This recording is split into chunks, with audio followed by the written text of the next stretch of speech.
রাজ্যে কি হবে? কেন্দ্রের মন্ত্রিসভা থেকে এবং কেন্দ্রের জোট থেকে মমতা বেরিয়ে আসছেন, রাজ্যের মন্ত্রিসভা থেকে আপনারা বেরিয়ে আসবেন। এই বিষয়টি নিয়ে আজকে আমার সঙ্গে শাকিল আহমেদ সাহেবের এক রাউন্ড কথা হয়েছে। তখন অবশ্য মমতা বন্দ্যোপাধ্যায় বা তৃণমূল কংগ্রেস সাপোর্ট উইথড্র করার সিদ্ধান্ত গ্রহণ করেননি। সাপোর্ট উইথড্র করার সিদ্ধান্ত গ্রহণ করার পর আমার সঙ্গে কেন্দ্রীয় নেতৃত্বের কথা হয়নি। আমি কেন্দ্রীয় নেতৃত্বের সঙ্গে আবারও কথা বলবো। কথা বলার পর যে সিদ্ধান্ত তারা আমার কাছে জানিয়ে দেবেন, সেই সিদ্ধান্ত অনুসারে পশ্চিমবঙ্গে আমরা আমাদের কর্মসূচি গ্রহণ করব।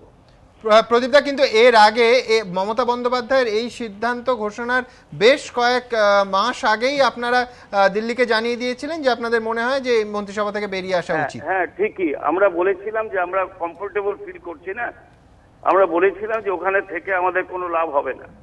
কিন্তু আমরা সব এই সিদ্ধান্ত যেহেতু রাজ্যের সিদ্ধান্ত ছিল না, কেন্দ্রীয় নেতৃত্বের সিদ্ধান্ত ছিল, সেহেতু সবটাই আমরা কেন্দ্রীয় নেতৃত্বের ওপরেই ছেড়ে দিয়েছিলাম।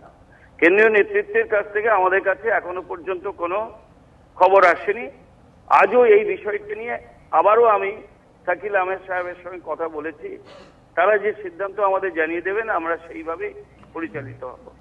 মমতা বন্দ্যোপাধ্যায়ের সিদ্ধান্ত সম্পর্কে আপনাদের প্রতিক্রিয়া কি? একাধিক অভিযোগ করেছেন, সম্মানটুকু পাননি, আপনারা চরিত্র হনন করেছেন, ব্যক্তিগত কুৎসা করেছেন, এছাড়া গরিব মানুষ, সাধারণ মানুষের সর্বনাশ করছেন, কয়লা কেলেঙ্কারি থেকে দৃষ্টি ঘোরাতে এই এফডিআই ব্যাপারটা আনা হয়েছে, কালো টাকা আনতে যথেষ্ট, উদ্ধার করতে যথেষ্ট আগ্রহী নন, ইত্যাদি ইত্যাদি ইত্যাদি। এই সিদ্ধান্ত নিয়ে কি বলবেন? না, আমার এই বিষয়ে কয়েকটি কথা বলার আছে। একটা হচ্ছে, ভারতবর্ষে যদি কোনো রাজনৈতিক দল কংগ্রেসের বন্ধু থাকে, সেই রাজনৈতিক দলের নাম হচ্ছে জাতীয় কংগ্রেস।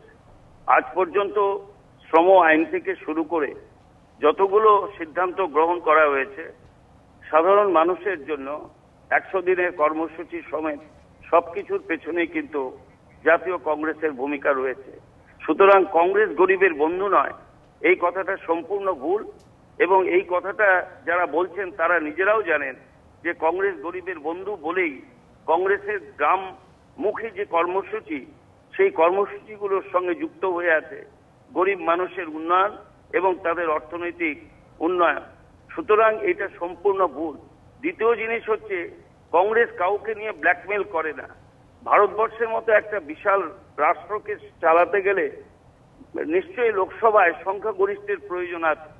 সংখ্যাগরিষ্ঠের প্রয়োজন রাখার জন্য, সরকার পরিচালনা করার জন্য সংখ্যা তত্ত্বের দিক দিয়ে সমস্ত রাজনৈতিক দলের কাছেই কংগ্রেসের এটা আবেদন থাকে, কেবলমাত্র যে সমস্ত দলগুলো সংকীর্ণ, যে রাজনৈতিক দলগুলো সাম্প্রদায়িক, সেই দলগুলো বাদ দিলে পরে অন্য সমস্ত দলের কাছেই কংগ্রেসের আবেদন থাকে যে ইউপিএ গভর্নমেন্টকে সমর্থন করার জন্য।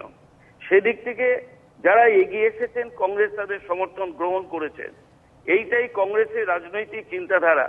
কিন্তু যেখানে সংঘাত হয়েছে, যেখানে কংগ্রেস মনে করেছে যে রাষ্ট্রের প্রয়োজনটা অনেক বেশি দলের সংকীর্ণ প্রয়োজনের থেকেও, সেখানে কংগ্রেসকে একটু কঠোর মনোভাব নিতে হয়েছে। যেমন জ্বালানির ক্ষেত্রে বামফ্রন্টের সঙ্গে সংঘাতে যেতে কংগ্রেস কুণ্ঠাবোধ করেনি। এক্ষেত্রেও কংগ্রেসকে একই সিদ্ধান্ত নিতে হচ্ছে।